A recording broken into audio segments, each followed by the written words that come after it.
Nuestra conferencia de hoy, Fertilizantes NP Sustentables de lo Deseable a lo Posible, con nuestra profesora Isabelita Barreiro, a quien agradecemos haber aceptado la invitación para compartir esta interesante ponencia con nosotros.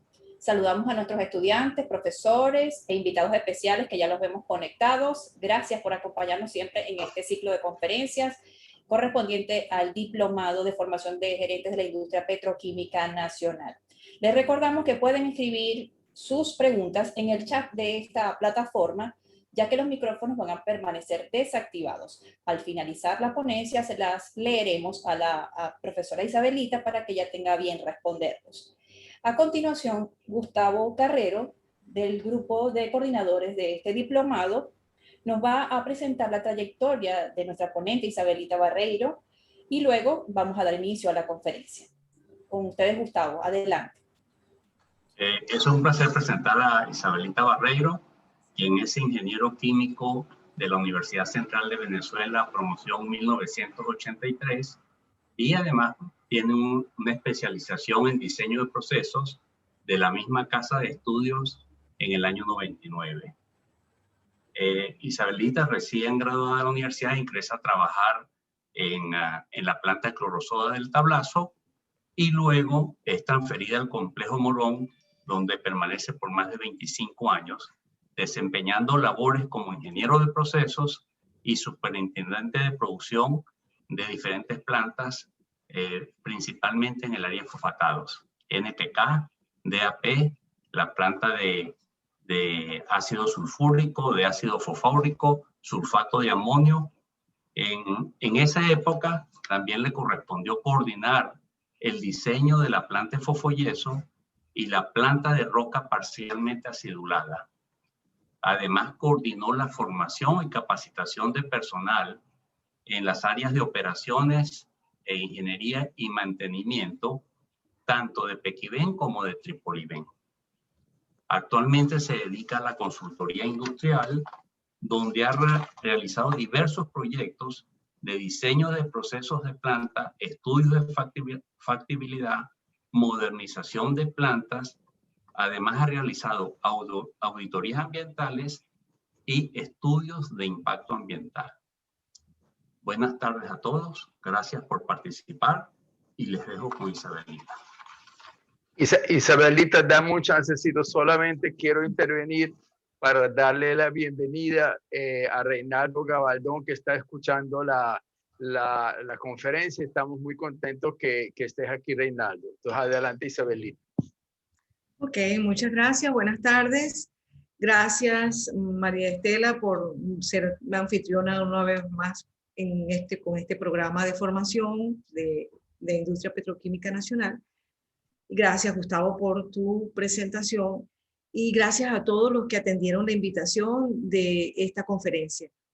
Yo no los puedo ver, después me enteraré de quiénes estuvieron, pero les agradezco enormemente el interés que tienen y espero pues entonces cubrirle las expectativas que tienen al respecto.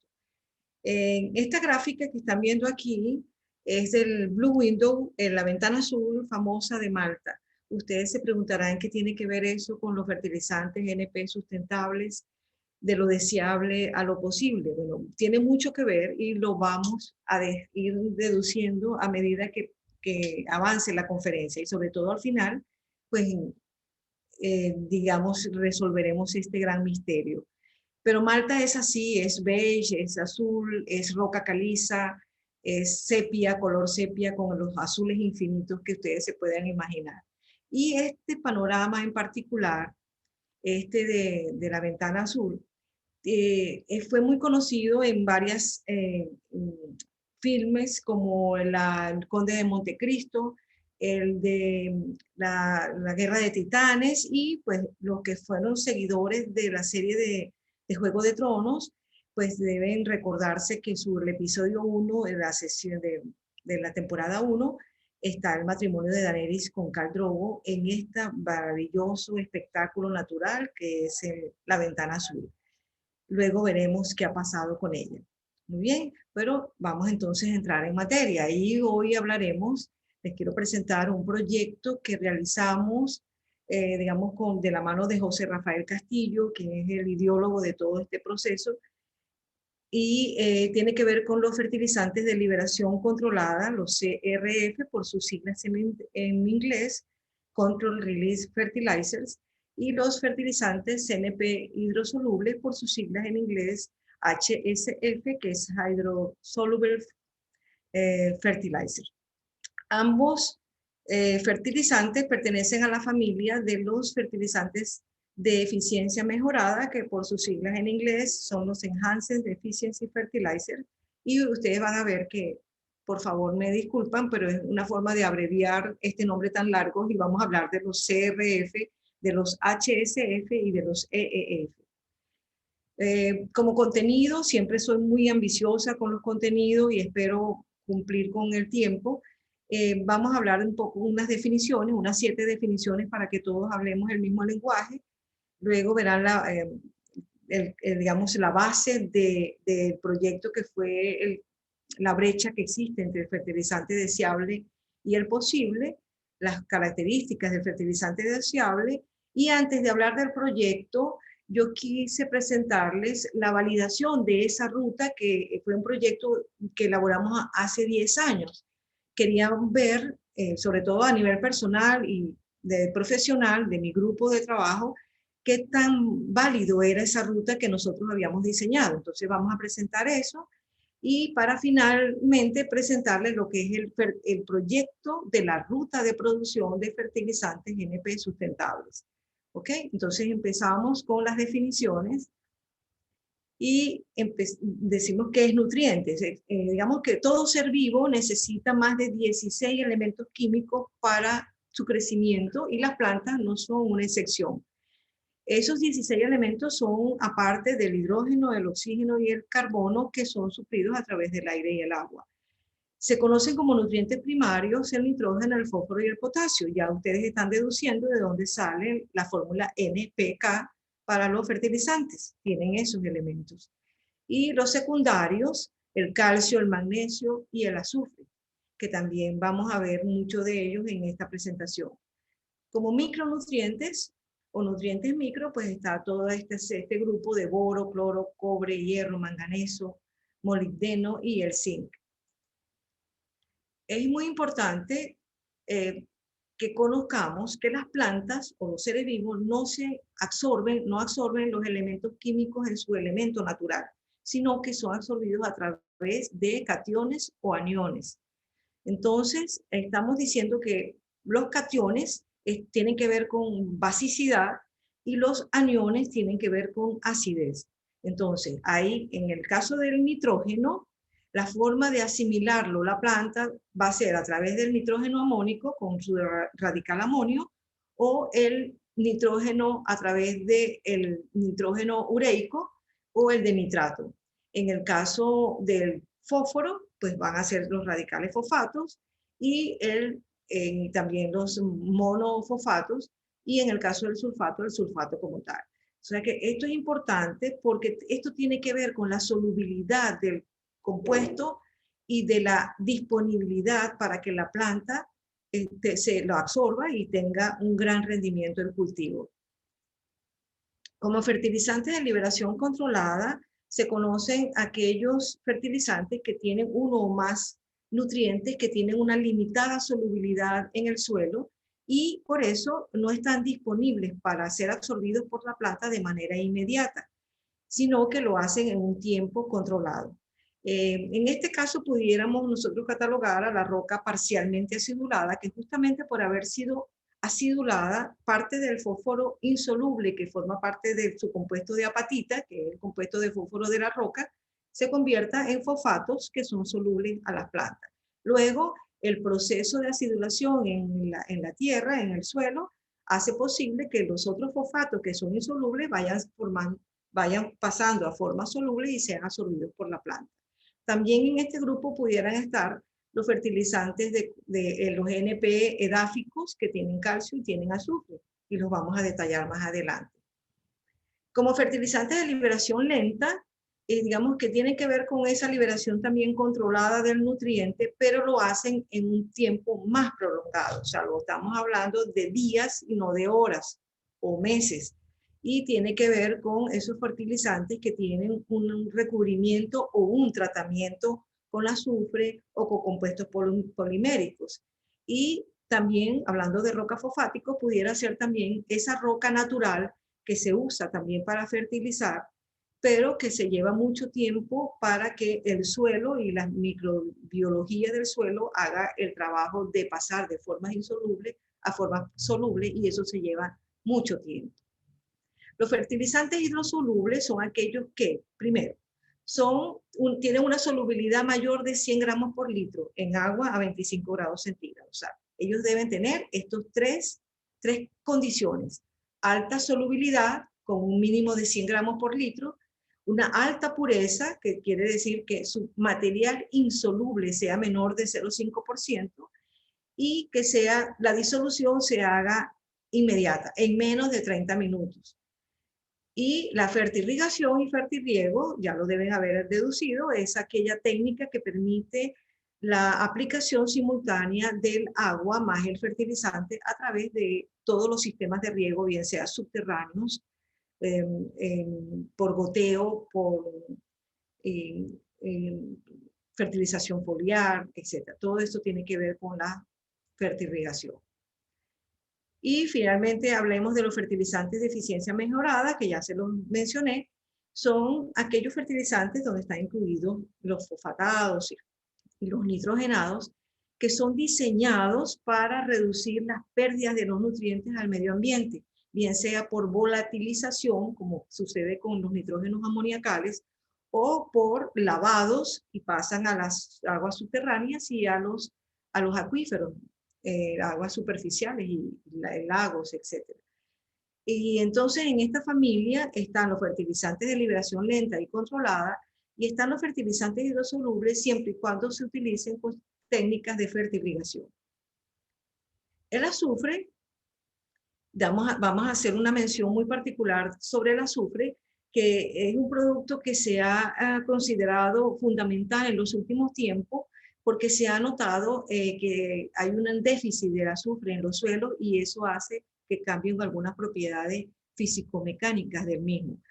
El azufre antes era suministrado a través del superfosfato simple, fue el primer fertilizante elaborado y comercializado en el mundo, pero porque salieron los fosfatos diamónicos y monoamónicos que tenían dos elementos, nitrógeno y fósforo, el superfosfato simple solo tiene fosfato, pero también tenía el azufre. Los otros no tienen el azufre, pero tenían el nitrógeno, y digamos, si yo voy a comprar una tonelada de fertilizante, pues me salía mejor comprar los monoamónicos y diamónicos que comprar el superfosfato simple. Y por eso dejamos de colocarle el azufre a los suelos, y ahora está dando como resultado un déficit de azufre importante. Y esto nos va a llevar a darle viabilidad al proyecto que les voy a describir posteriormente. El azufre, ¿por qué es importante? Porque él tiene que ver con su parejita, que es el fósforo. El azufre en el suelo se oxida gracias a las tiobacterias, que generan una acidificación del medio y hace que los fosfatos se mantengan en forma de radicales aniónicos y sean absorbidos por la planta.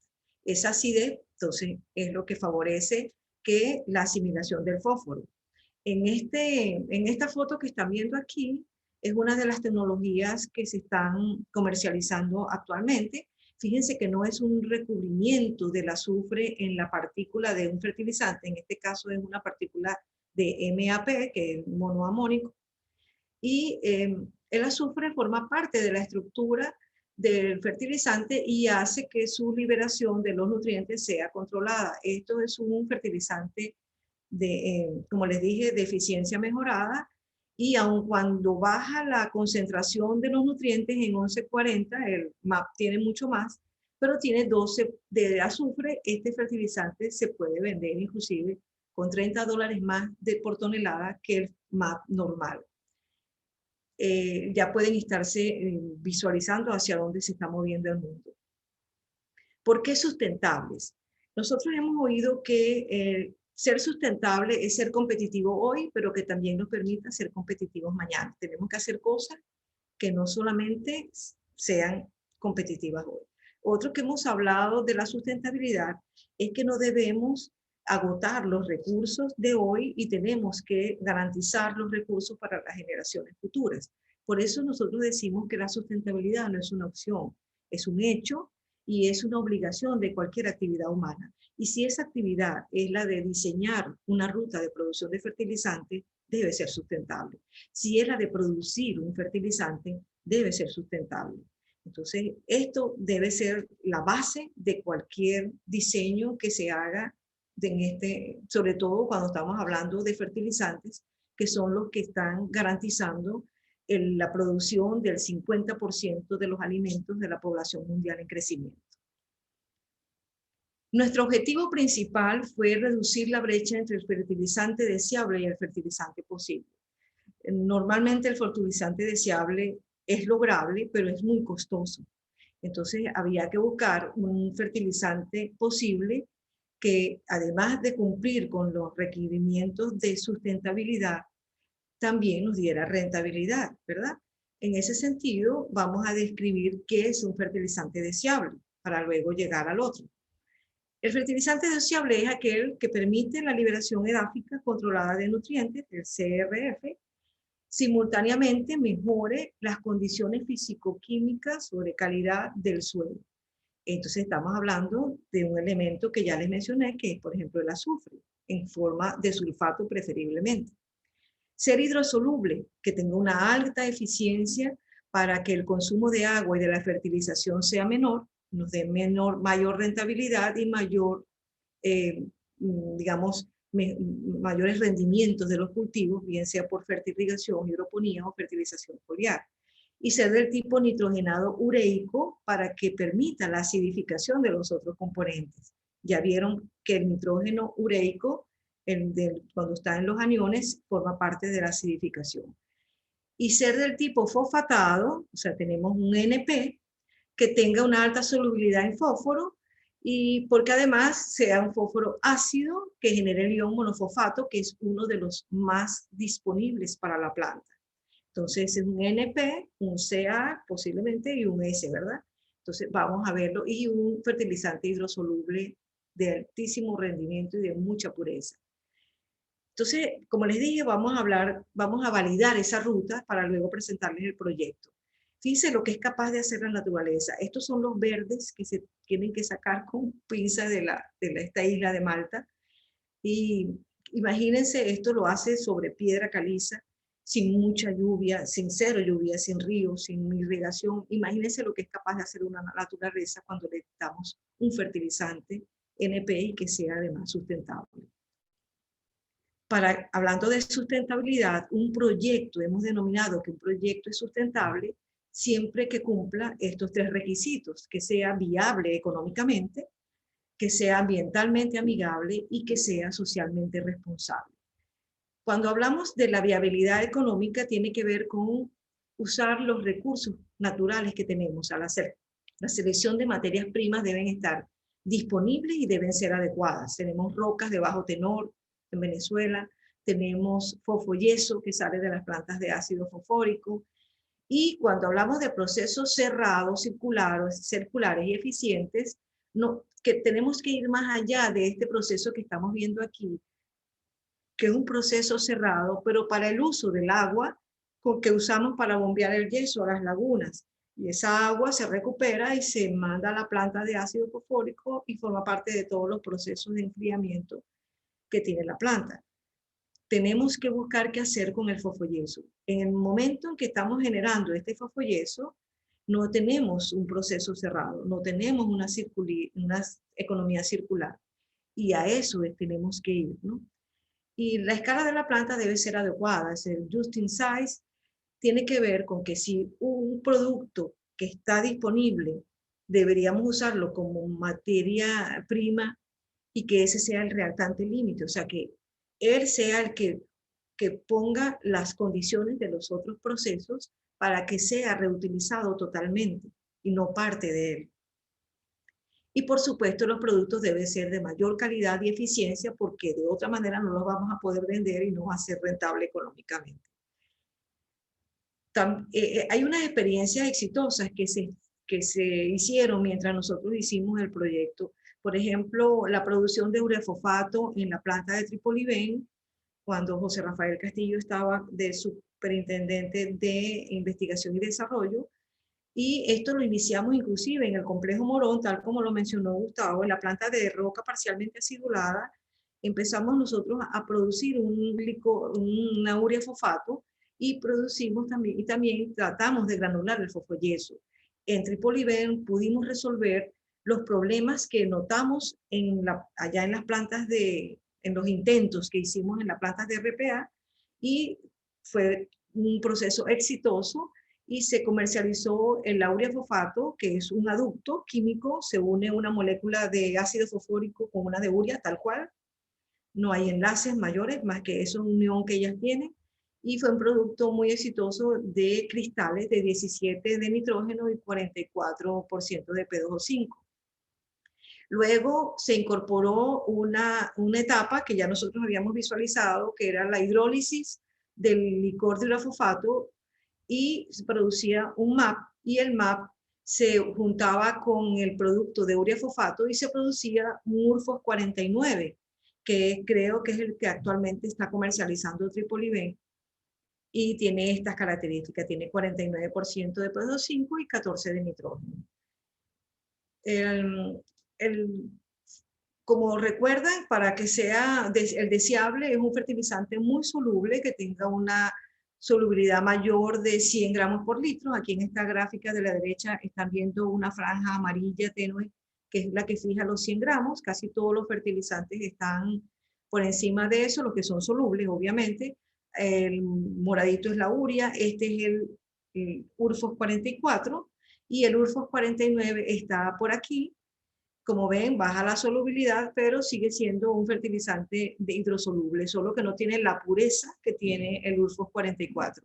Y aquí pueden ver pues, la solubilidad del Urfos, del ureafosfato es de 960 versus la del DAP, que es 1846, y la del MAP es 1152. O sea, estamos hablando de, estas son las fórmulas, 1144, esos tienen más concentraciones, pero son menos solubles, menos puros que la ureafosfato.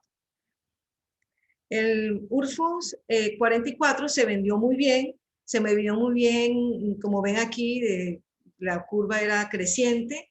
Estos son datos tomados de un curso dictado por José Rafael Castillo. Y Agromarketing, esto lo eran las ventas de Tripoliben, y Agromarketing es una empresa venezolana que está ubicada en Valencia. Ellos hacían la comercialización en Venezuela, y también, como pueden ver, era un producto que se estaba vendiendo muy bien. Incluso llegaron a venderlo a las empresas ¿cómo se llama?, de mezclas. Y incluso aquí está, lograron ellos vender también el Urfos 49, luego se vino abajo porque no se suministraron más productos. El Urfos, y por otra parte, la otra experiencia exitosa de Tripoliben que les mencioné es la planta de granulación de yeso, que se hizo, la ingeniería se hizo en el 2005, la planta empezó a producir finales del 2006, principios de 2007, y era una planta para producir yeso agrícola y el yeso para cementero, que se tenía que neutralizar con óxido de calcio para quitarle la acidez y poder facilitar el fraguado. Finalmente, de esta planta quedó el producto, el Urfos E10, que tiene 10% de P2O5 y 2% de nitrógeno, pero tiene 26 de calcio y 15 de azufre. Es un producto que se comercializó muy bien, y la empresa de Agromarketing también lo comercializó en Venezuela, y pueden ver las producciones. Estas fueron las ventas que se hicieron para las mezclas. Las ventas iban muy bien hasta que dejaron de suministrarle el material en el 2017. Cuando hablamos de ambientalmente amigable, no podemos escapar a una realidad, que es que por cada tonelada de ácido fosfórico, que lo ven aquí en esta grafiquita verde, se producen casi que 5 toneladas de fosfoyeso. Este es el producto, y este es el subproducto, y esto es la roca que se utiliza, ¿no? Esta es la proporción.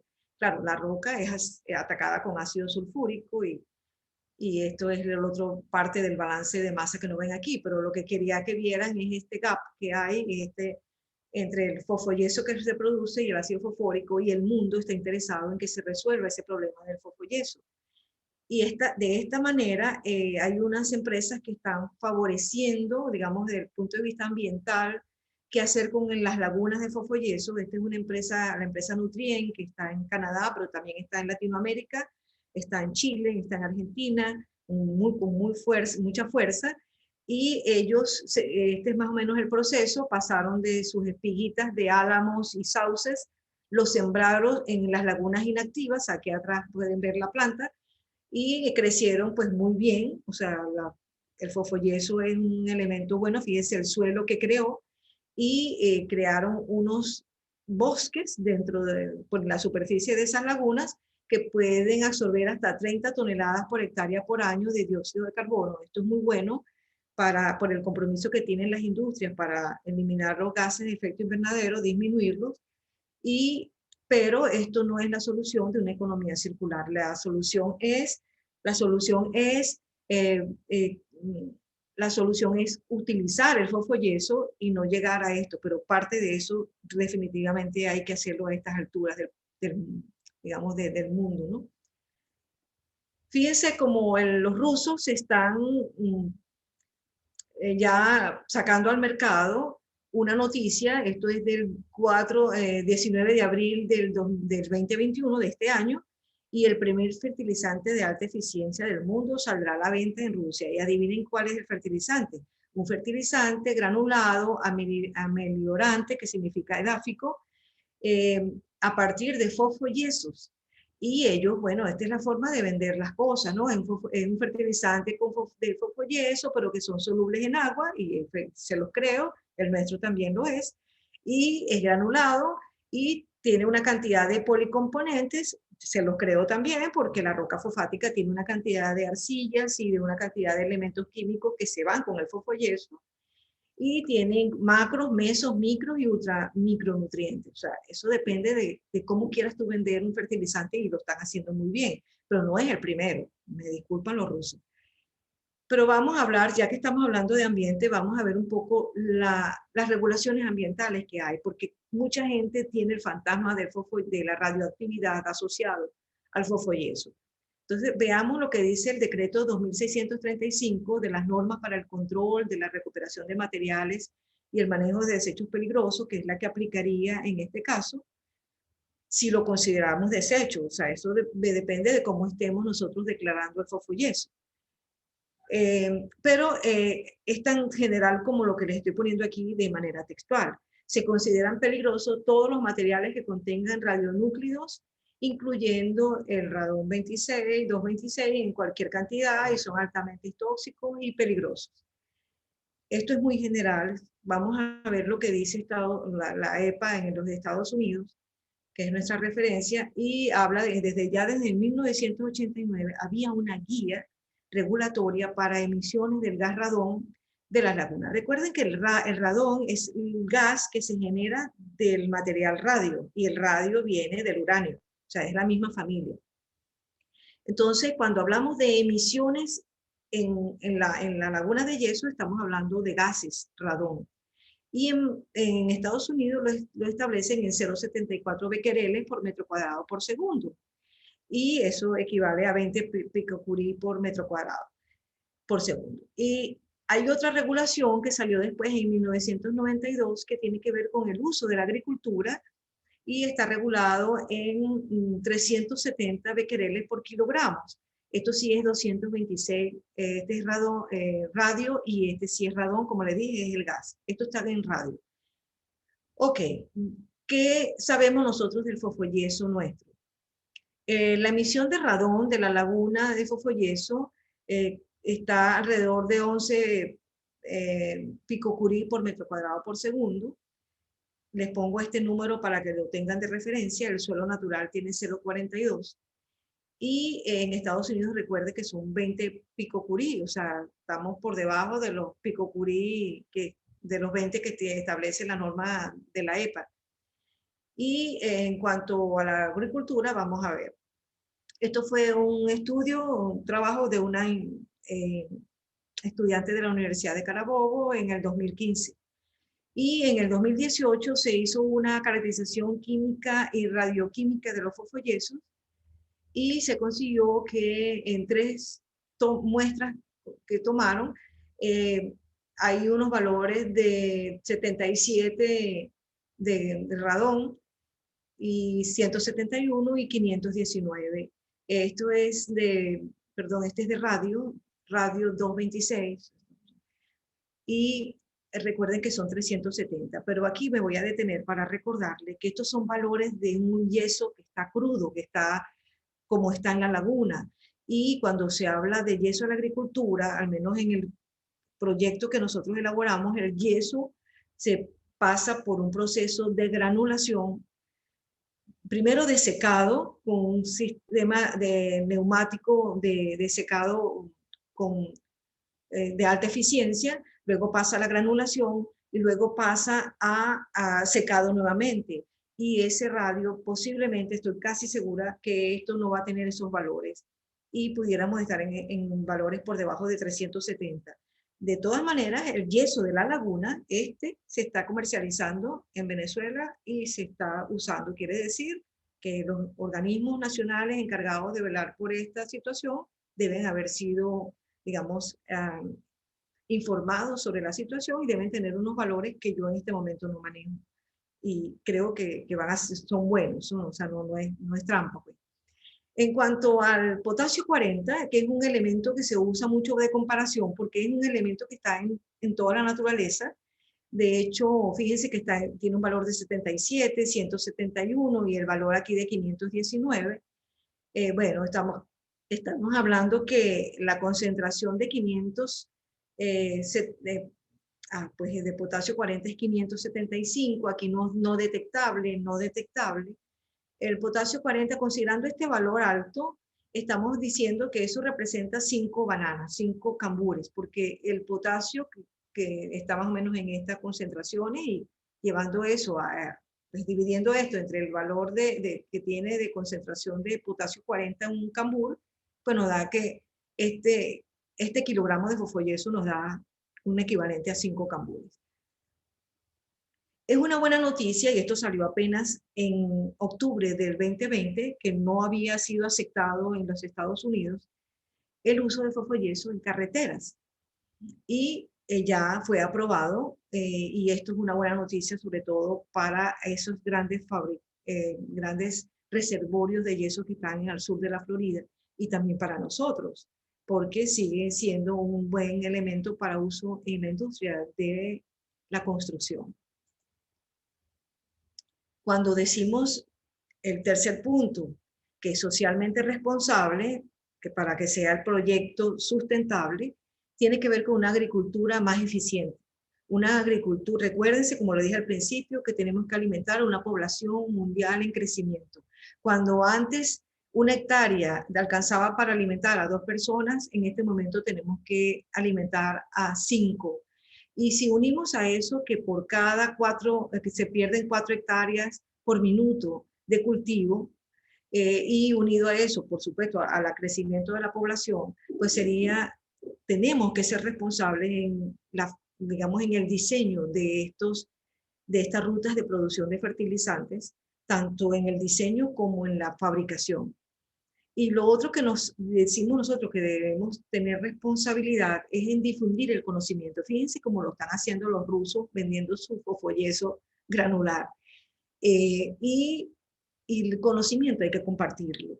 Hay que enseñar a los agricultores, y más cuando estamos entrando a la era de digamos, de la tecnología 4.0, la agricultura no se queda atrás, y lo vamos a ver en un momento. Vimos aquí que tenemos que lograr una agricultura más eficiente.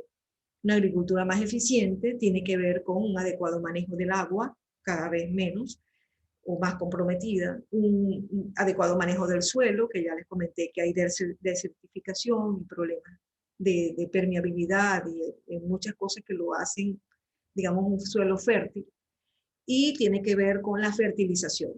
Entonces, eso nos lleva a que un fertilizante debe estar en el mundo edáfico, que debe ser hidrosoluble y que debe usar técnicas de fertirriego.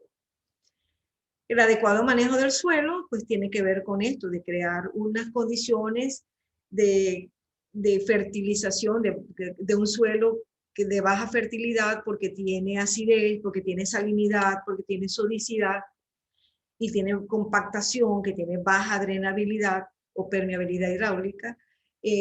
Tenemos que usar técnicas de fertilizantes CRF, de fertilizantes de control de liberación, fertilizantes de liberación controlada, que incrementen esos rendimientos en las cosechas.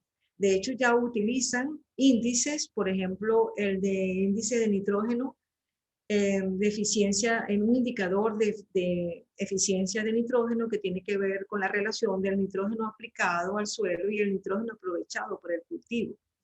Y debe estar en un rango entre 50 y 90, porque de lo contrario o tuvimos problemas con el suelo o tuvimos un lavado y se llevó el fertilizante a las aguas superficiales o subterráneas. Y el fertilizante edáfico, que tiene que ser eso, de mejorador de suelo, debe contener sulfato de calcio, fosfoyeso, azufre, entre otros. Estas son cosas, digamos, son afirmaciones que salen de algunos desarrollos, algunos que han sido hechos para el año 2020-2030 en la Unión Europea en el uso de fertilizantes. O sea, no es algo que lo estoy inventando yo. ¿Y por qué edáficos en Venezuela? Bueno, les cuento que en el 2015 la Sociedad Venezolana de Ciencias del Suelo hizo un congreso organizado por la Universidad Nacional Experimental del Sur del Lago de Santa Bárbara del Zulia, y ellos llegan a una conclusión que ya lo conocíamos hace 10 años y eso no ha cambiado. Por el contrario, ha sido, digamos, que se ha acrecentado más el problema de los suelos. Y ellos dicen que el reto para los próximos 30 años es que se desarrollen conocimientos y se compartan, que permitan innovar en sistemas de producción agrícola que tengan la capacidad de tolerar y sobreponerse a las limitaciones edáficas y climáticas del país, del mal drenaje, la baja fertilidad química, alta acidez y la toxicidad de aluminio, déficit hídrico y los periodos de insolación no superior a 12 horas. De esa parte de la insolación no podemos hacer mucho porque eso forma parte de que estamos en el trópico, pero lo demás todo lo podemos nosotros mejorar. Y los fertilizantes tienen mucho que ver con eso. Cuando hablamos de adecuado manejo del agua, fíjense la eficiencia del agua. Cuando yo uso el agua con un proceso de fertirrigación, puedo tener una eficiencia entre 80 y 90% versus una fertilización con riego superficial tradicional que está apenas entre 40 y 50%. Parte del agua se evapora, otra se va por la tierra donde no están los cultivos. Cuando hablo de fertirrigación, estoy hablando de 80 y 90%. O sea que la fertirrigación es sinónimo de sustentabilidad. Y coloco en esta misma lámina el adecuado manejo de la fertilización porque uno va de la mano del otro. En ambos casos me llevan de la mano para que busque la fertirrigación. Cuando yo hablo de eficiencia de la fertilización, de la aplicación de fertilizantes, cuando se usa la fertirrigación, la eficiencia aumenta, o sea, se duplica con respecto a una fertilización tradicional. Entonces, la conclusión es que si usamos las técnicas de fertilización y los fertilizantes con alta eficiencia, como los hidrosolubles, y de liberación controladas, como los CRF, los debemos usar para aumentar la eficiencia de absorción de los nutrientes y tener mejores rendimientos en los cultivos. Cuando decimos que la fertilización es el sinónimo de sustentabilidad y que tiene que ver con el compartir conocimientos, el adecuar a los agricultores a esta nueva era, estamos hablando del uso de una agricultura inteligente, una agricultura de precisión para que usamos eficientemente todos los recursos. O sea, en una agricultura de precisión o agricultura 4.0, tiene que ver con mejorar el proceso de aplicación y eso nos ayuda tanto de los fertilizantes y de los otros insumos como herbicidas, otros tipos de insumos de la parte agroindustrial, y eso nos da pues mayores rentabilidades en cuanto a los insumos aplicados. Optimiza la agricultura de precisión, optimiza la dosis de agua y de fertilizantes, porque se pueden usar tecnologías de automatización y control, como las que vimos que nos mostró nuestro compañero Daniel Cadorín en la pasada conferencia. Y, por supuesto, esto hace que se aumenta la producción, la calidad de los fertilizantes con menor impacto ambiental, porque si yo estoy aplicando de una manera eficaz el nutriente y el agua, no estoy haciendo que se lave y que vaya a las aguas subterráneas, y además de eso, por área, y además hay fertilizantes que se aplican en diferentes dosis. Al principio se usa una dosis, luego que va creciendo se usa otra. Eso se puede hacer muy bien con la agricultura inteligente y de manera muy eficaz. Hacia eso se está moviendo el mundo y los agricultores venezolanos deben aprovechar esa ola. Lástima que no tenemos los fertilizantes, pero los vamos a tener. Y lo otro que se usa, digamos, otra ventaja de la fertilización es el aprovechamiento de los suelos con problemas y el uso de aguas duras. Recuerden, el agua que nosotros catalogamos como aguas duras son aguas que tienen minerales, sobre todo que tienen calcio, son aguas que son alcalinas y que tienen la tendencia a formar incrustaciones en las tuberías. Si el fertilizante hidrosoluble es ácido, pues ella va a disolver o va a impedir que se formen esas incrustaciones, evitando entonces la pérdida de esas mangueras de riego, disminuyendo el tiempo de mantenimiento y haciendo entonces más sustentable el negocio. Estas tendencias que he estado mencionando tienen que ver, digamos, muchos escritos. Al final yo presento una bibliografía que va a estar disponible sobre todo a los estudiantes del posgrado, y a quien me escriba al correo, estoy a la orden, pues están sacadas de la Unión Europea, de la EPA, de la Agencia Americana de Protección Ambiental, y tiene que ver también con una asociación internacional de fertilizantes que agrupa tanto a productores como de fertilizantes, como a comercializadores y como a agricultores de todo el mundo. Y en la Unión Europea en particular, acaba de terminarse un programa que se inició en el 2018, que fue el Internet of Food and Farms, el IOF 2020, que trataba de acoplarse al Internet de las Cosas, que nos mostró nuestro amigo José Rafael Castillo en su conferencia pasada. Voy a hablar de ellos en un momento, aunque ellos me ayudaron mucho hablando de eso antes que yo. Entonces, fíjense que la tendencia desde el 2010, desde 2007, de la Comisión de la Unión Europea de fertilizantes, de grandes volúmenes de fertilizantes inorgánicos, es que, por ejemplo, usemos materias primas menos peligrosas, que ocasionen menos reacciones violentas, con potencial de generar mayores emisiones de gases tóxicos y de efecto invernadero. Y allí, pues, inmediatamente, como conocedor de algo de esta materia, pues estamos visualizando el amoníaco, estamos visualizando el ácido nítrico, que son las fuentes de nitrógeno para hacer fertilizantes también. La producción de fertilizantes nitrogenados amónicos emite CO2, y las de los fertilizantes nitrogenados nítricos emite N2O, óxido de nitrógeno. Y estos compuestos, aquí están los óxidos nitrosos y los CO2, son gases catalogados de efecto invernadero. La agricultura inteligente, que era lo que quería redondearles la idea de que ya les mencioné una lámina atrás, es que tiene que ver con el reinventar. Ellos quieren reinventar las plantas de fertilización. Eso, el proyecto empezó en el 2017, tuvieron $35 millones para usarlo en varias pruebas pilotos y ver cómo hacían para que un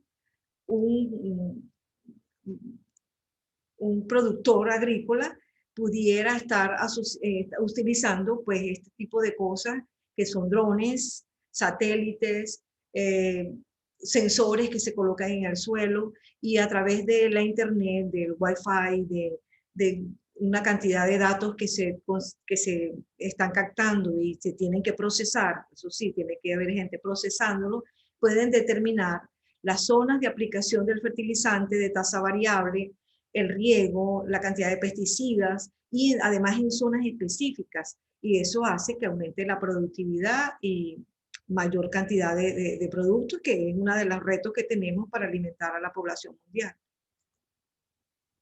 ¿Qué pasó aquí? Okay. El Internet para la alimentación y granjas, digámoslo así, que es el IOF 2020, tiene, como les dije, tenía un fondo de 35 millones de euros, estuvo formado por más de 200 investigadores, empezó en el 2017 y acaba de terminar ahorita en este año. Hicieron, y bueno, los agricultores, como yo también soy de esa opinión, los agricultores y los venezolanos en particular, siempre hemos sido punta de lanza.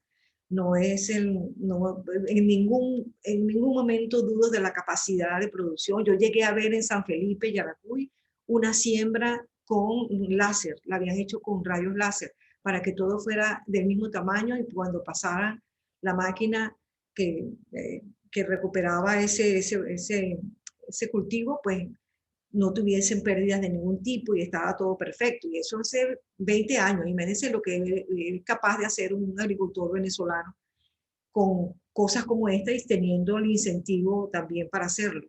Entonces, este programa en particular, lo que quieren es adoptar el Internet de las cosas para transferir y procesar los datos que puedan convertirse en mapas prescriptivos para los agricultores y garantizar los alimentos suficientes. Con esto termino la parte esta muy complicada, pero que mis amigos me ayudaron a superar.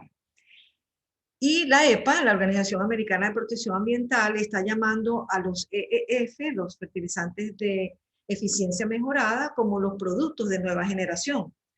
Y ellos dicen que van a hacerlo de nueva generación y van a apostar por ellos porque reducen los impactos de la agricultura al medio ambiente y porque mantienen o aumentan la productividad y la rentabilidad agrícola. Como pueden ver, el mundo se está moviendo a hacer las cosas mucho más eficientes, más rentables, porque lo que nos viene es una gran hambruna si no nos ponemos no nos montamos en esta ola del fertilizante sustentable.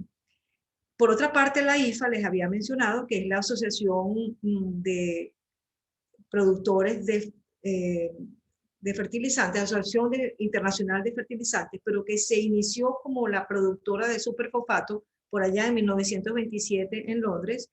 Ellos están casados con digamos, firmaron el Acuerdo de París de reducir los gases de efecto invernadero y de disminuir la huella que dejan los fertilizantes, sobre todo la producción de nitrógeno amoniacal.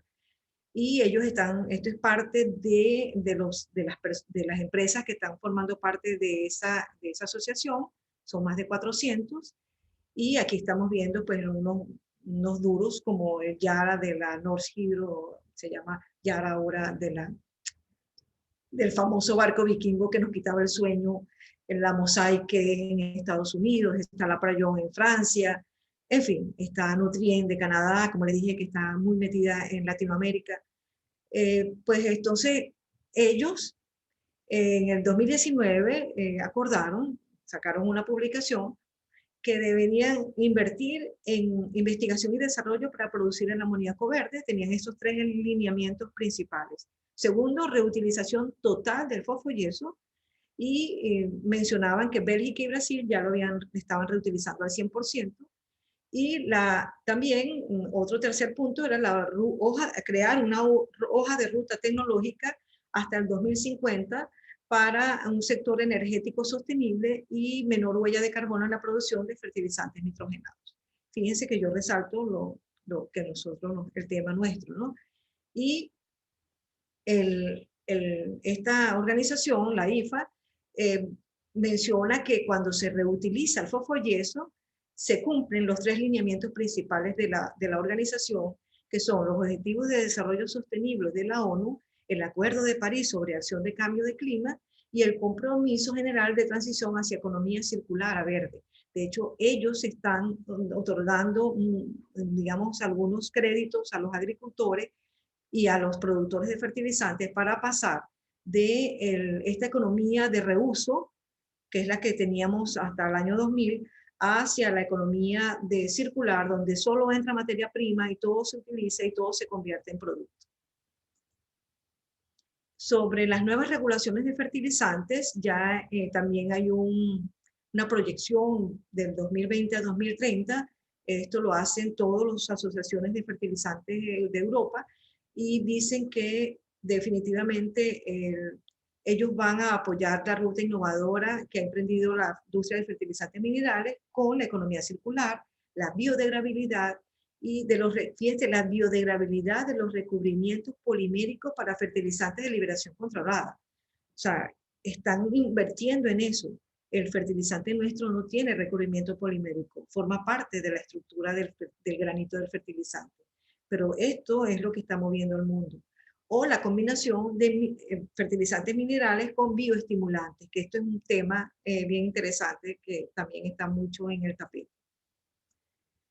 Aquí pueden ver, esto es de cómo es digamos, cómo es el mercado de los fertilizantes de liberación controlada. Déjenme mover esto. Esto es el mercado, cuánto se vendió en billones de dólares americanos, y en el 2020 de 2.4 billones se estima que para el 2025 sean 3.2 billones. Por supuesto, crece todo, digamos, digamos, en Norteamérica, que es el azul, en Europa es el marrón, Asia Pacífico, que es donde están los chinos, y en la parte de Sudamérica, fíjate que aparece aquí, creciendo, siempre todos crecen, inclusive los de África son los que más o menos se mantienen, pero todo el mundo crece en cuanto a ventas de fertilizantes de liberación controlada, y están apostando, pues, están visualizando un mercado muy competitivo y muy rentable. Por otra parte, sobre una encuesta de Argus a la industria, donde participaron, digamos, inclusive productores, comerciantes, personas que hacen materias primas para los productores de fertilizantes. Esto fue en febrero del 2020.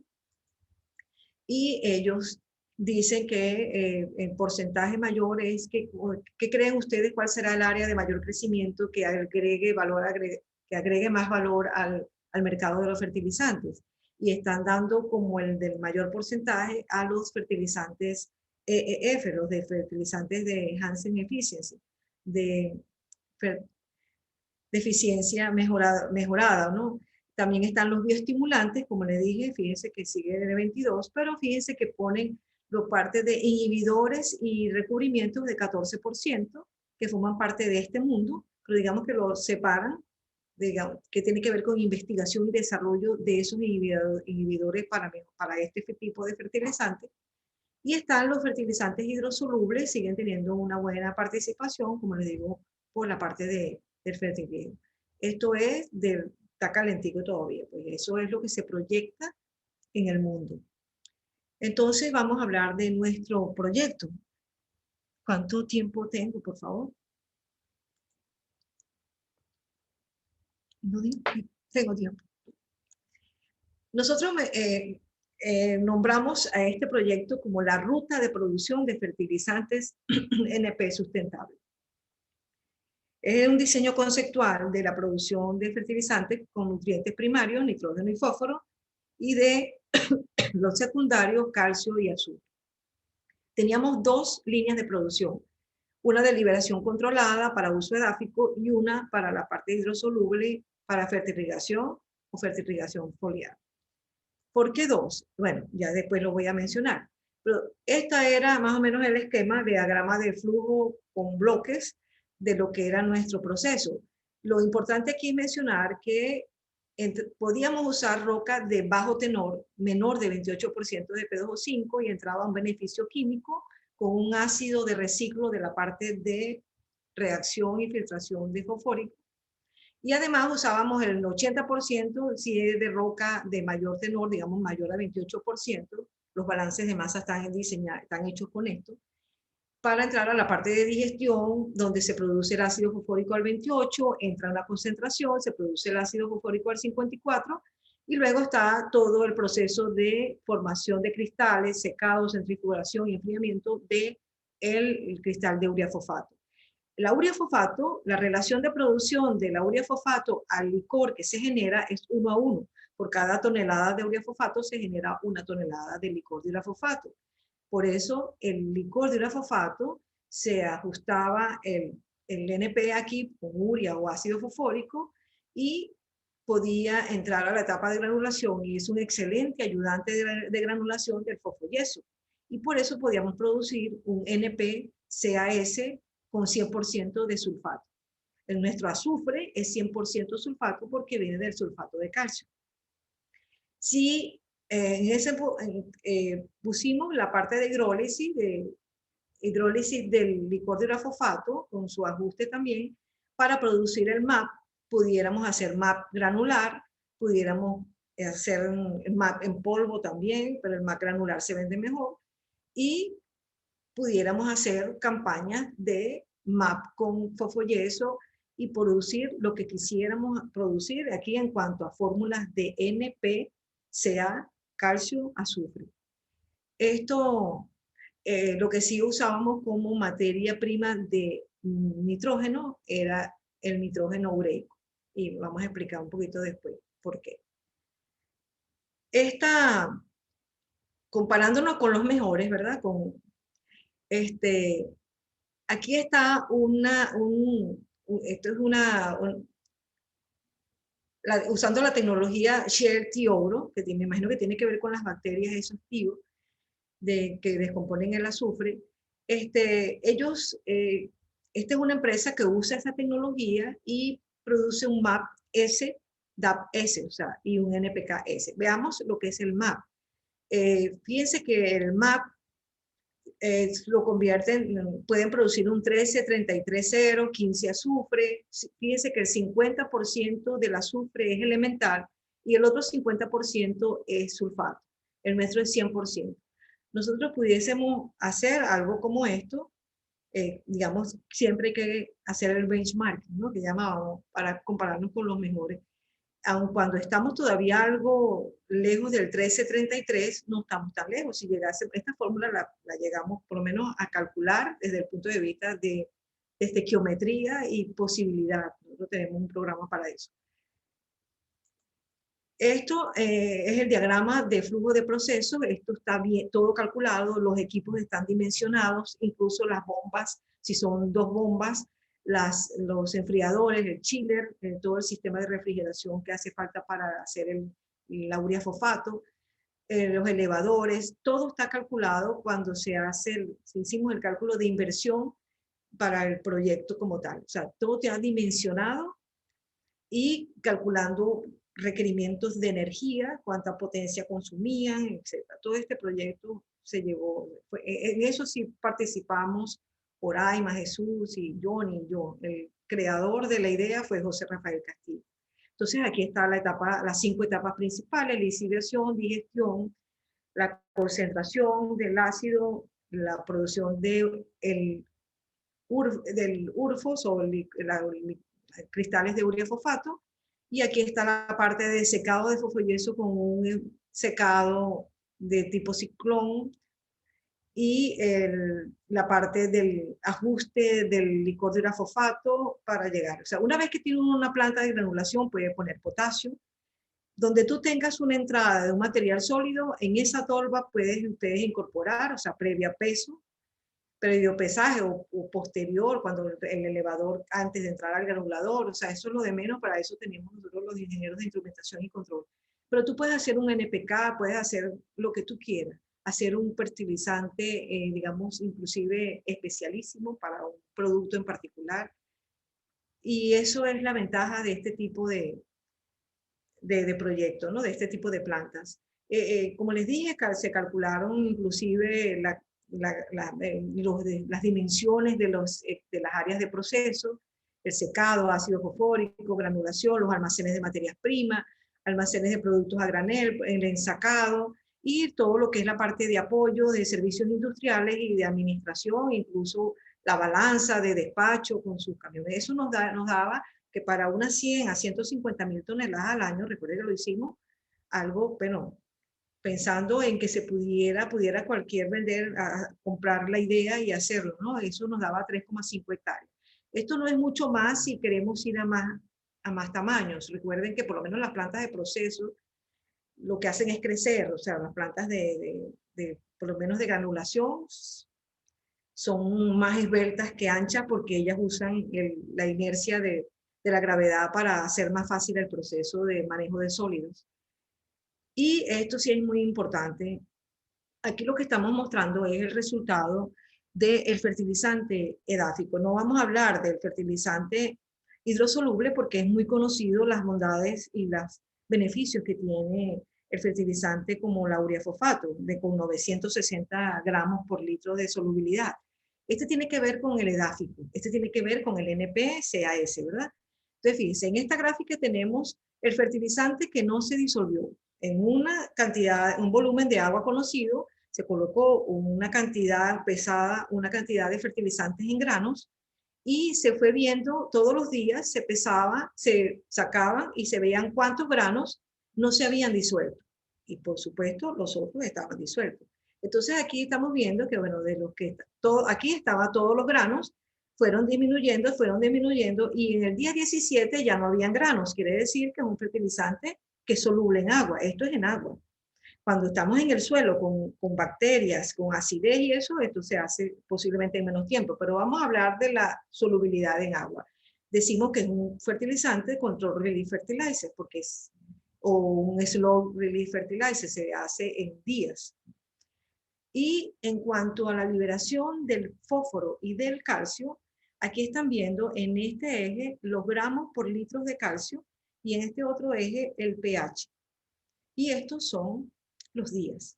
Entonces, fíjense, el pH empieza a disminuir cuando, y esto está asociado al ion fosfato. Acuérdense que los iones fosfatos son aniones y forman parte de la acidez. Entonces, ustedes ven que empieza a bajar el pH, quiere decir que el fósforo se empezó a liberar. Pero inmediatamente también el calcio empieza a liberarse. Y fíjense que el calcio consigue la mayor liberación cuando están los pH más ácidos. Entonces, luego, aún con fíjense que el calcio, como es un protón, basifica, o sea, hace básica la solución, le va quitando acidez, digámoslo así, y empieza a crecer otra vez el pH, pero sin embargo, aún sigue liberándose el calcio, aún en condiciones de que el pH no es tan ácido como era al principio. Esto es una gráfica de liberación de calcio y P2O5 de ese fertilizante. Lo que quiere decir que es un fertilizante digamos, de liberación controlada, es NPCS, y eso es lo que nosotros decimos que el fertilizante posible no tiene las 5 marcas, pero sí, entre los dos tenemos las 5 marcas. Tenemos un fertilizante de liberación controlada edáfico cuando hacemos el NPCAS, no es completamente hidrosoluble, aunque vimos que, o sea, no es hidrosoluble porque no son 100 gramos por litro y no es cuestiones de horas ni minutos, pero es un nitrogenado oreico y es un fosfatado de fósforo ácido. Y por su parte, el hidrosoluble, pues no es de liberación controlada, pero ya sabemos que vamos a usarlo para fertirriego, pero tiene también, que es altamente hidrosoluble, es ureico y también tiene el fósforo ácido porque viene del ácido fosfórico. Estos fueron nuestros productos. ¿Por qué escogimos la urea? Bueno, fíjense que lo que le estoy diciendo ahí, que no usemos amoníaco y tal, porque es más reactivo, no usemos el nitrógeno porque puede combinarse con otras cosas y explotar. El nitrógeno vía ácido nítrico. Esto lo hicimos nosotros en el 2010 y nosotros decíamos que la urea era portadora del nitrógeno de una manera empaquetada, era más fácil de manejar, es sólido, no tenemos que estar usando sistemas de refrigeración y compresión para mantenerlo en condición líquida, como es el caso del amoníaco, y por otra parte el ácido nítrico es muy problemático porque saben que con eso se hace el TNT, ¿no? O sea, que ya sabemos por dónde viene digamos, su condición explosiva. Y pues entonces usábamos el nitrógeno vía urea.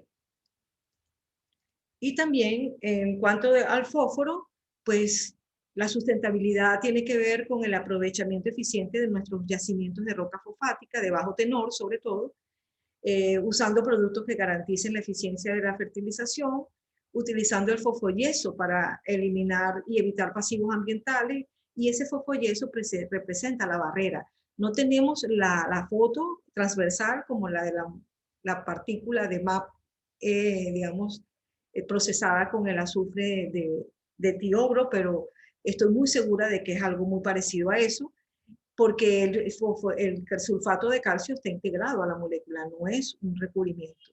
Y eso hace que haga una liberación controlada del calcio y del P2O5, como lo vimos en las gráficas que les acabo de mostrar. Para el año 2010, teníamos un precio promedio ponderado de producto, ponderado porque acuérdense que producimos 10.000 toneladas de urea fosfato y 100.000 de CRF. ¿Por qué? Porque las 10.000 toneladas de urea fosfato producían 10.000 toneladas de licor de urea fosfato, y eso teníamos que hacer que fuese circular. Eso lo estoy diciendo ahorita, antes no le decíamos eso, pero decíamos teníamos que ser sustentables, y todo el fosfoyeso debe granularse. Y entonces ajustábamos el urea fosfato para granular todo el fosfoyeso que venía de las otras etapas de producción. Nos daba un tiempo de pago de 7 años y una tasa interna de retorno del 13%. Tenemos unos datos actualizados, nos están dando muy bien, pero todo va a depender del precio con el que vendamos el CRF. Si hacemos una publicidad como la de los rusos, yo digo que vamos a tener muy buena rentabilidad.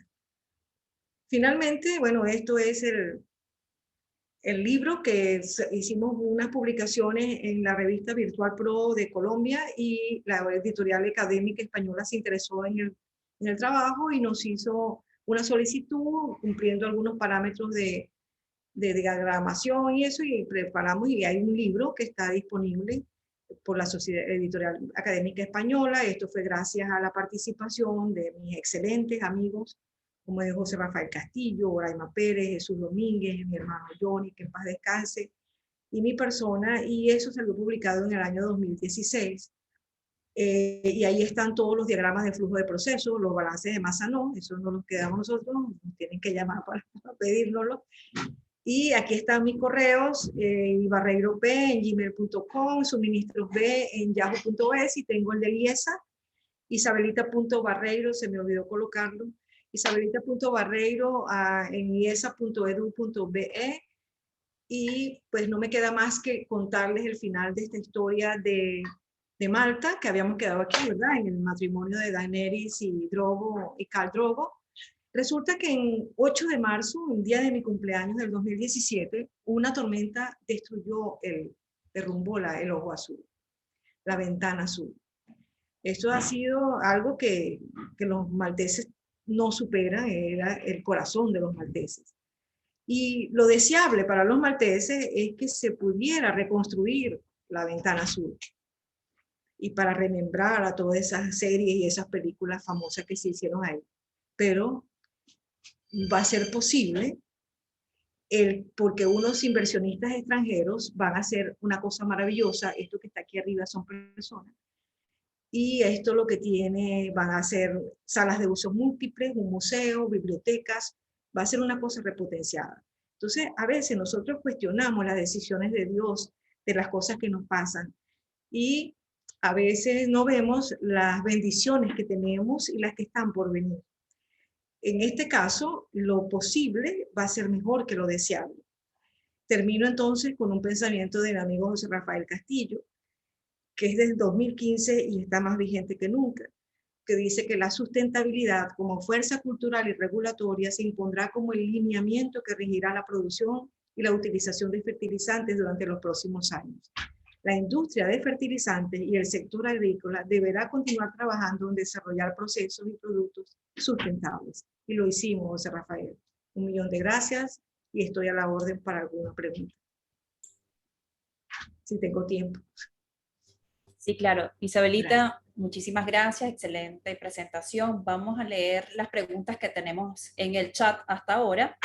La primera es de Luis Luzardo y pregunta, en Venezuela, ¿se han realizado pruebas con el fosfoyeso en la industria cementera? Por su experiencia, ¿tendría alguna referencia de la proporción o cantidad a usarse de este material como sustituto o aportador en este proceso cementero? Excelente pregunta, Luzardo. Sí. Fíjate, llegó a producirse, se llegó a neutralizarse. O sea, las pruebas que se hicieron era que retardaba un poquito el fraguado por la condición de acidez que aportaba el ácido fosfórico que venía con el fosfoyeso, que para nivel de fertilizante es buenísimo, pero para los cementos no. Sin embargo, gracias a los cursos que dicté dentro de esta formación gerencial, conseguimos algunos tesis de grado que continuaron después de que yo salí de Pequiven, y esos tesis han demostrado que el fosfoyeso inclusive es factible usarlo, pero ellos tuvieron mucho éxito en la producción de bloques, no del concreto Portland como tal. Entonces, la respuesta que así de proporciones no la tengo, pero es factible. De hecho, y en Trípoli Ven, lo que tuvieron problemas fue para granularlo. El fosfoyeso es muy embromado y por eso hay que buscar aglutinantes. Y como más bien le poníamos óxido de calcio para neutralizarlo, pues eso lo hacía más difícil. Pero en polvo se puede vender. Y creo que ellos estaban en esa vía, ¿no? Solo que, bueno, están en otros negocios ahorita. Pero yo pienso que lo que leí en todo este proceso es que es muy factible usarlo, y de esa manera, fíjate lo que ganaríamos. Usamos menos recursos naturales que cuando explotamos los yacimientos de yeso que tenemos en Venezuela. Pues, pero cuando tú tienes que sacar yeso de una montaña, tienes que deforestar, tienes que sacar un material inerte. O sea, hay un gran proceso de deterioro del medio ambiente. Y si tenemos eso, el fosfoyeso que está en unas pilas allí o está produciéndose en una planta, pues es mucho más económico y más fácil, y además, desde el punto de vista ambiental, como te digo, ganaríamos muchísimo. Perfecto, Isabelita. Seguimos. Hay más comentarios que realmente preguntas. El próximo comentario es de Eugenio Montoro. Dice, muy interesante presentación, la felicito. Usted está proponiendo un cambio mayor en la producción en el complejo Morón. ¿Cuánto es la inversión y cuál es su rentabilidad? Sí, bueno, a ver, como les dije, ¿no? Hicimos algunos cálculos, pero todo va a depender del precio de este producto. Fíjense, para la inversión la pusimos para el año 21, una inversión donde le aumentábamos del año 2010, que fue muy bien calculada, como les dije, porque calculamos cada equipo, teníamos ofertas de los equipos, etc. Esta del año 2010 la llevamos al 2021, es un trabajo de Oraima Pérez, que es excelente en eso, y con una inflación de Estados Unidos del 2% anual, y con un 100% de incertidumbre, que ese es el problema en Venezuela ahorita, llegamos a una inversión de 113 millones de dólares, de 45 que costaba en el 2010, 45, 46 millones de dólares. Eso nos da mucho mejor, claro, pero eso estamos poniéndole un precio del producto de $900 la tonelada del NPE 515. Entonces, pero buscamos un poquito más y dijimos, vamos a ver hasta cuánto aguantan la inversión. Si colocamos un TIR del 10%, que es el mínimo, ¿cuánto pudiera ser la venta del producto? Bueno, nos dice que aún bajándole de 900 a $710 la tonelada, nos está dando un TIR de 10%. Y con una inversión grandota, acuérdense, esta es con 2% anual más el 100% por incertidumbre. Y si vemos por la inversión, bueno, si mantenemos el precio del producto y vemos en cuánto debería estar la inversión para tener una tasa mínima del 10%, estaríamos hablando de esta cantidad que está aquí. Entonces, el proyecto pinta muy bien, de 182, o sea, soporta 182 millones, eso es demasiado, ¿no? Pero bueno, me iría más para hacer un estudio de sensibilidad con respecto al producto, que fue el que hicimos. Entonces, estamos hablando de eso. Espero, gracias Montoro por la pregunta y gracias por participar en esta ponencia y por las felicitaciones para todos. Gracias, Isabelita. Seguimos con la próxima pregunta, la fórmula... Perdón.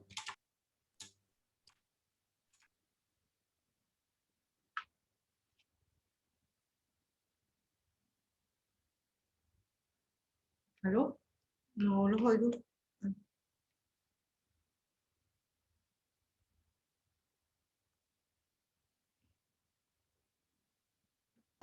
Creo que María Estela se congeló. Sí. No. Ah, no, ya está volviendo. El micrófono, María Estela.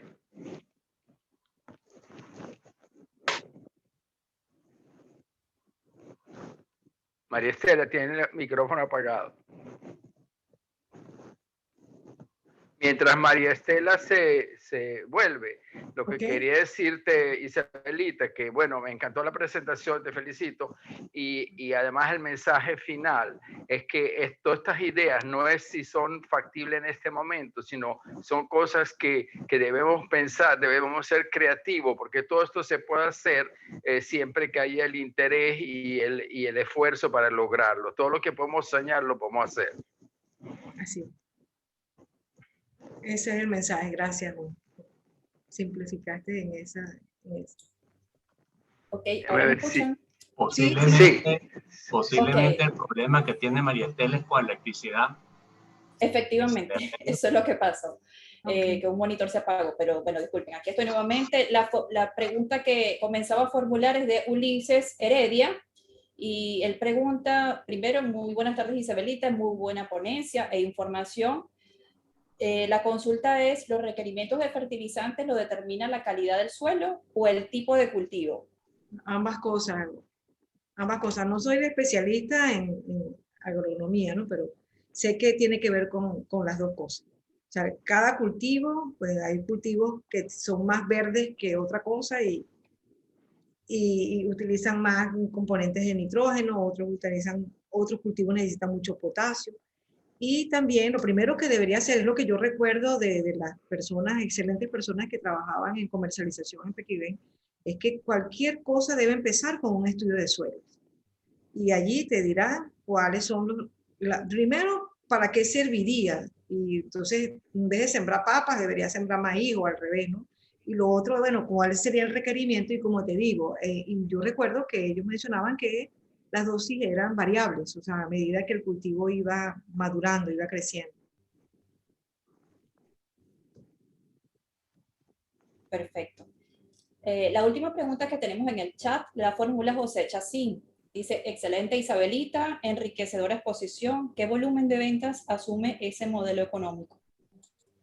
Sí, hablamos de 100 a 150.000 toneladas año, donde 10.000 eran de ureafosfato, de cristales de ureafosfato para la parte de fertirrigación y irrigación foliar y todo eso, y casi 100, vamos a poner así, 90.000 para la parte del fertilizante CRF, que como les mencioné, el NP, o sea, digamos el NPCAS, que es el edáfico, pero que da opciones a hacer muchísimos tipos de fertilizantes por tener ya una planta de granulación. Puedes hacer un NPK, digamos fórmulas de especialistas, ¿no? De especializadas, que ya tú sabes mucho más de eso que yo. Pero ese era el volumen, o sea, la rentabilidad de la inversión y todo eso tiene que ver con esa cantidad. O sea, las dimensiones de los equipos, etcétera, están diseñados para esa capacidad de producción. Perfecto, Isabelita. No tenemos más preguntas, pero te voy a leer brevemente algunos comentarios, sobre todo de felicitaciones, de parte de Trino Romero, excelente felicitación. Gloria Ponte te dice, apreciada Chabela, excelente presentación. Maybeli Pérez también te felicita. Julio Rincón dice, felicitaciones Isabelita, excelente dominio del tema, felicitaciones de nuevo. Meca, así se llama acá, felicitaciones, eres lo máximo Isabelita. Guillermo Mayorga también te dice lo mismo, excelente presentación, muy completa. Luis Luzardo también te reitera sus felicitaciones y así sucesivamente. Nuestros alumnos también te envían, Clarimar, Emmanuel, palabras de felicitaciones y termina Mari Souto, nuestra también profesora. Excelente conferencia Isabelita, fabulosa exposición de un tema complejo y de gran interés y para el desarrollo sustentable. Y bueno, siguen las felicitaciones que no terminan. Y bueno, de todas formas te vamos a pasar todos estos comentarios a tu correo porque son muchos y si te los leo creo que no vamos a terminar hoy. No, y quería agregar, Isabelita, que mantuviste la atención de la gente porque el grupo comenzó con 57, fue aumentando y llegó a 74 y todavía están los 74 llegó hasta 82. oyentes. Llegó hasta 82, le todavía gané. están 65 todavía y hay mucha gente de nuestros compañeros de PQB, incluyendo a Luis Leonardi en la línea que saludo desde aquí. Está el señor Leonardi. Bueno, un abrazo para todos. Muchísimas gracias. María Estela y Juan, el ingeniero Luis Leonardi desea participar. Si son tan amables y abren el micrófono, por favor. Sí, Frederick, por favor, abre el micrófono al ingeniero Leonardi. Quien me contrató en Pequibén fue Luis Leonardi. Me fueron a buscar a la universidad. Ahí está.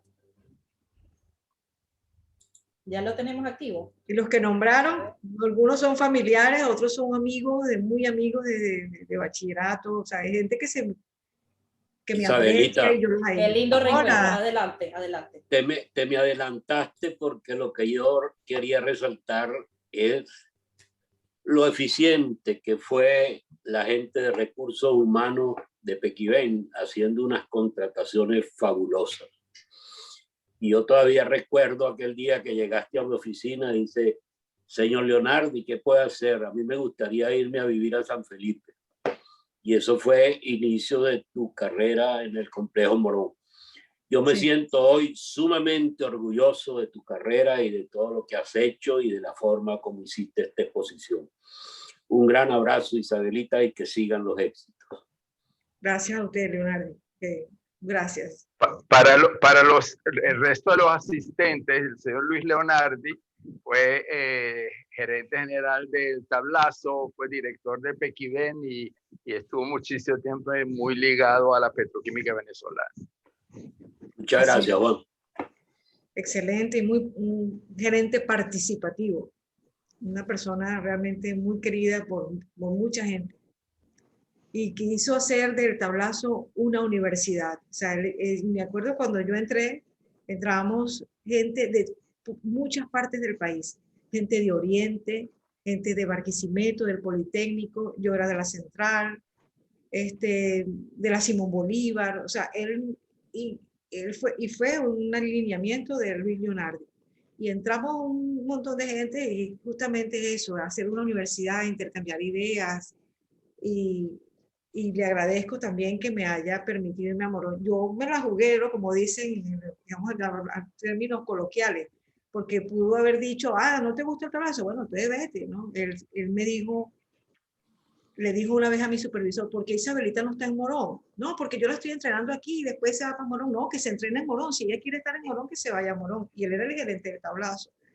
Entonces, es una persona humana y comprendió pues la dimensión de que, digamos, de mi querer, ¿no?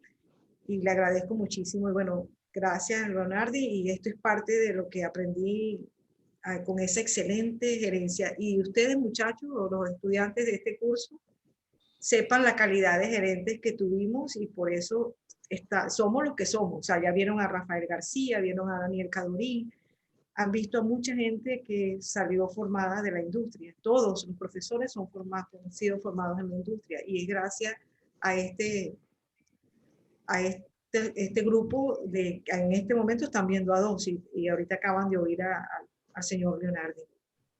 Gracias. Gracias, Pequibén, también. Y gracias a ti, Isabelita, por compartir esta información tan interesante y actualizada. Entonces, Nos despedimos, no sin antes dejar al grupo coordinador para que ellos sean quienes den las palabras finales de esta actividad. Gracias a todos por su participación y los esperamos en una próxima conferencia. Isabelita, te reiteramos nuestro agradecimiento. Adelante, Juan. Gustavo, yo creo que tú cierres. Isabelita, excelente presentación. Tomaste todos los temas que tienen que estar presentes actualmente para poder formular un fertilizante que sea realmente sustentable. Lo hiciste magistralmente. Muchas gracias por todo el aporte en la formación de los estudiantes, porque diste algo así como 6 o 7 módulos y terminas con esta presentación. También deseo agradecer a las 82 personas que se tomaron el tiempo para asistir. En especial a Reinaldo, que estuvo presente, a Luis Leonardi y al resto de todos los participantes. Asimismo, algunas personas relacionadas con el agro en Venezuela. Gracias, Isabelita, y gracias a todos. A la orden. Y gracias a ustedes por la oportunidad. Feliz tarde para todos. todos. Marta van a ver eso, no van a ver la ventana azul, sino una cosa bella como esa. Está bien. Una ventana azul moderna. Súper moderna, y les hace falta. Ellos están muy entusiasmados con esa idea. María Estela, muchas gracias. Y a Génesis y al resto de la gente de belleza. Y a mis estudiantes los voy a extrañar mucho. Sepan que marcaron una diferencia en mi vida y me ayudaron mucho a superar muchas cosas y a aprender, a ponerme, digamos, a actualizarme en los temas. Les agradezco por eso y les deseo muchísimo éxito en su programa de formación y luego como gerentes, bueno, que sean lo que yo les he dicho que sean, humildes, pero muy competentes, ¿ok? Hasta prontico, pues nos vemos por esos mundos.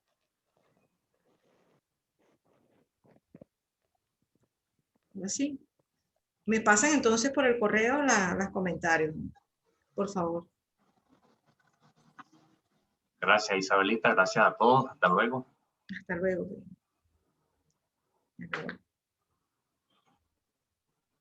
Me cambié.